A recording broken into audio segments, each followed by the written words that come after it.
Sink or float. Whether an object sinks or floats is a property of matter. The golf ball sinks to the bottom of a vase. The table tennis ball floats at the top of the vase. As you can see, we have examples of property of matter. We have sinks and floats. What are you going to draw? You're going to draw another object that you think will sink. And then you're going to circle the object below that you think will float. And remember, property of matter. Sinks or floats is a property of matter. Then we move to temperature. Temperature is a property of matter. It tells how hot or cold something is. A thermometer is a tool that measures temperature. A thermometer can measure the temperature of the air. The red liquid in the thermometer below goes up when it's getting warmer. The red liquid goes down when it's get colder. The number next to the top of the red liquid is a temperature. So as you can see here, examples, when the thermometer where the red liquid goes up, it's getting warmer. When it goes down, is getting colder. You have to remember that, okay? Then we move to page 283, and we have lesson 2, what are solids, liquids, and gases? And we have solids. Everything around you is made of matter. 3 states of matter are solid, liquid, and gas. Remember, solid, liquid, and gas are made of matter. Are the 3 states of matter. Also, the solid is matter that keeps its own size and shape. Solids take up space and have weight. Look at the picture.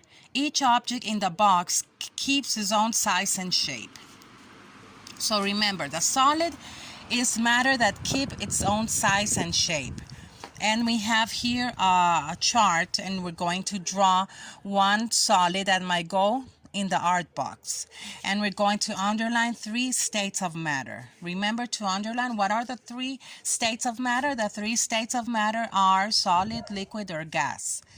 And remember, they take up the space and have weight, the solids.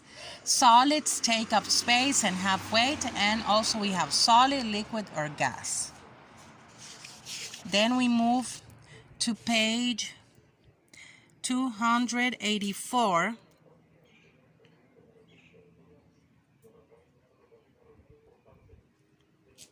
Liquids. Liquids is a matter that does not have its own shape. Liquids take the shape of their containers. Water is a liquid. Suppose you're poured into a jar.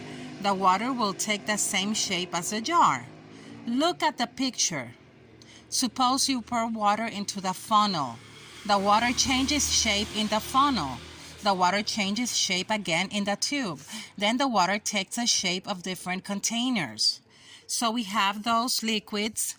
And we have to remember what is very important in this part is we have to remember that a liquid is matter that does not have its own shape. Liquids take the shape of their containers. An example is water. If you put them into a jar, the water will take the same shape as a jar. Look at the picture. Suppose you pour water into the funnel. You can see, looking at the picture, that the water has the same shape as the object, as the jar. And it depends on the containers. It will change shape. Then we have to move to page 285, and we have write how solids and liquids are different. So you're going to write how solids and liquids are different.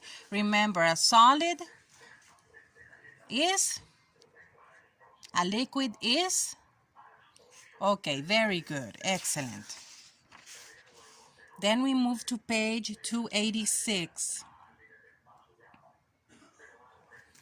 And we have gases. Gases. A gas is matter that does not have its own size and shape. Gas takes the size and shape of what it is in. Gas takes up all of the space inside the container. The bubbles in the picture are filled with gas. You know that air is all around you. Air is made of gases you cannot see. Okay, so remember, gas is matter that does not have its own size and shape. It's very interesting to remember that. It takes the size and shape of what it is in. Air is made of gases you cannot see. So here we have a question. How are liquids and gases are alike? You have to remember the definition of a liquid and the definition of a gas. How they are alike. Yes. They do not have their own size and shape. They take up all the space inside a container. That will be the same. They are alike because of that. Then we have the picture of a girl, and we have a question, an exercise that says draw an arrow to the gas in the bubble.